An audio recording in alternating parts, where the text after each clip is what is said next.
Hi, I'm Mike Ratcliffe, and I'm the Chief Knowledge Officer of Fulton Company, one of the oldest professional competitive intelligence consulting firms around.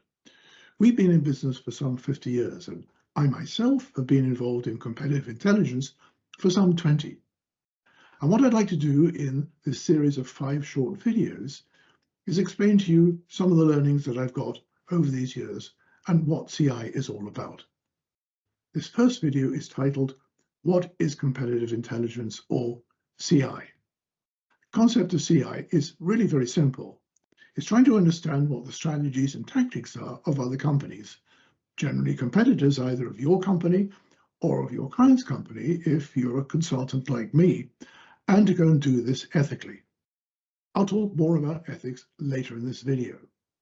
The tactics of obtaining the right strategic or tactical intelligence on a target company is not necessarily that simple. Sometimes it seems relatively easy because there's a lot of great information out on the internet. However, generally, the information that you tend to go and get from the internet is only part of the story, and you may be missing key parts to it.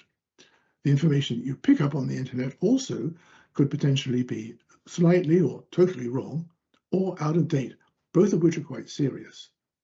All too often, the high-value intelligence that you need is not going to be on the internet. You have to be very careful about the information on the internet, and I'll talk about this in a later video. But just understand, when you do find information on the internet that looks really important, make sure that you understand what the date that it was published, and if possible, cross-check it against other intelligence. Building the right picture of a target company's tactics or strategy can be rather like putting a jigsaw together. Some parts are easy, other parts are not. And where you have got missing pieces to that jigsaw, you may have to be really creative in terms of thinking outside the box where you are going to complete that picture.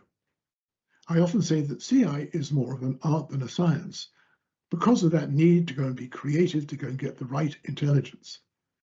And it's this ability to go and get high-value competitive intelligence that sets a good CI professional apart from a run-of-the-mill researcher. For instance, on one project, we needed to understand if a particular company's manufacturing facility had come online. The problem was that it was well set back from the road and it had large hedges all around it, so we couldn't see the facility from the public road. To try to answer this question, we sat back, thought outside the box, and realized that what we should do is to hire a commercial satellite company to take a photograph of it at a particular time of day. So we found a satellite company and contracted with them to take a photograph at 11 o'clock in the morning on a Wednesday. What we got back was a very high quality picture of a large building with just one car parked in its large car park. It clearly was not on stream, and the cost of this high-value intelligence was really quite reasonable. It was done a number of years ago. Today, we'd probably use a drone, but we'd make sure that we keep that drone over public ground. You also have to understand that CI is a two-stage process. First of all, you have to collect the information, which really at that stage is just data, and then you have to analyze it and turn it into intelligence. One of the key skills of the CI professional is understanding how to do this in terms of collecting the right data and doing it in both an efficient and timely fashion. The more you do CI, the more you realize where these problem areas are and how you have to go and be creative to go and collect the right information. The problem areas might well be where the target company seems to be having issues in, say, its supply chain or its manufacturing, with its specific customer groups, or even with key technology. Understanding issues in these types of areas may explain key competitive moves of these target companies and be of immense value in terms of pointing to competitive opportunities or potential risks to your company or to your client. For instance, one of the key issue areas today is understanding whether your target company has got a unique set of data which they plan to put up into the cloud and then use AI and then create serious competitive advantage, and exactly how and when they're likely to do that. This type of information is typically not available on the internet. And again, this is one of those areas where you have to really be creative in thinking how you'll capture that information. One of the things to understand is that competitive intelligence is like fish. It has a shelf life, and if you don't use it, it becomes history. A number of years ago, I was doing a CI training program for a large pharmaceutical firm, and the CI manager said to me, "You know, Mike, one of my key frustrations is to make sure that my management takes action on the great CI that my team does." He said that it was all too common for CI managers to see his CI work, but then put it aside and not do anything with it for a few months, only to go and find that the information that they'd found, which could be, say, on the launch date of a drug or the type of device that was going to be used when it was launched, had become public. And so the value of the information that he'd found out, which could be tremendous for his sales force to go and take some action before the product was launched, was all wasted. He was really frustrated because he saw this as a constant waste of both resources and money. The process of doing CI is relatively simple. The first and most important step is to understand goals. If the goals are not clearly understood and set out from the outset, then the project that you're going to undertake is not going to be the maximum value. After defining the goals, you need to understand the market that you are dealing with and what are the key forces. Then you need to understand the target companies that you're researching, and then you can identify what the risks and opportunities are and make recommended actions. I always try to go and create a story around any competitive project. What's happened in the past, how different players in the market have developed in terms of increasing or losing market share, what are the strategies that they followed, have these strategies changed in the past, and what's likely to happen in the future. Most companies are actually like super tankers. They take a long time to turn around. So if you understand what's happened in the past, you've got a pretty good chance of understanding what's going to happen in the future. For instance, in one project, I was researching 4 different companies. And when I looked back in the past, I found that one of them had been bought by a VC firm about 5 years ago. And following this, they followed a very typical VC strategy. They bought an additional company each year. They were small, but it allowed them to grow their market share.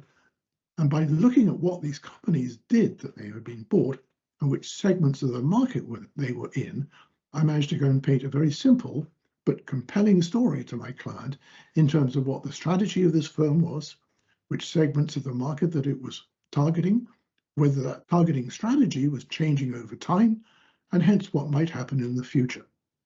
Oh, and please understand that if you build these strategies, the strategy for one company is not going to be the same as the strategy for another. They're all different. The process of carrying out research is relatively simple, as illustrated by this flow diagram.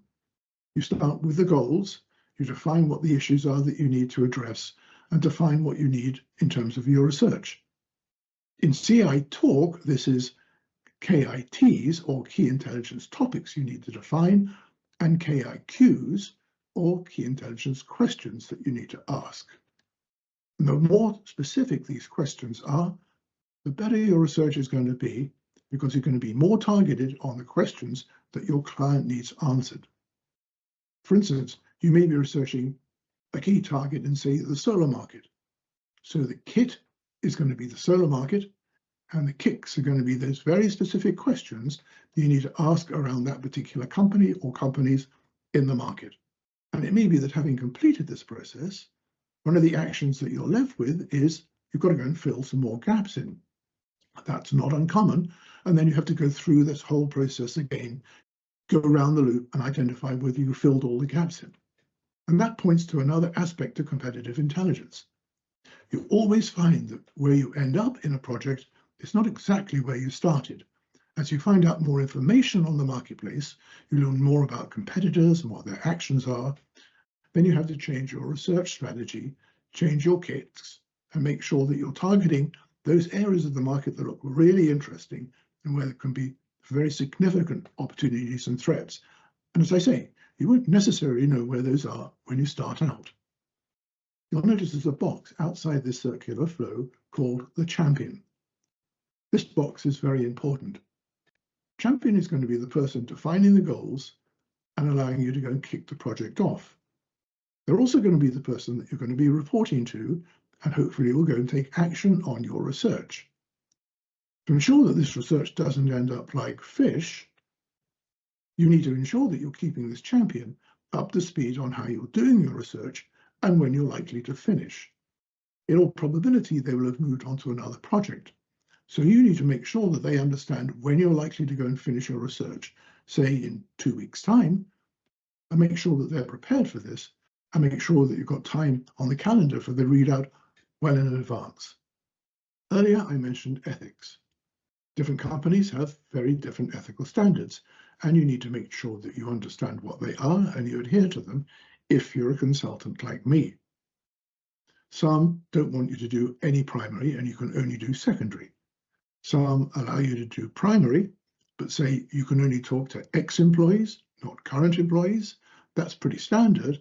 And then they may say they have got to have left the company at least 6 or 12 months ago. Just make sure that you adhere to those standards and you'll be fine.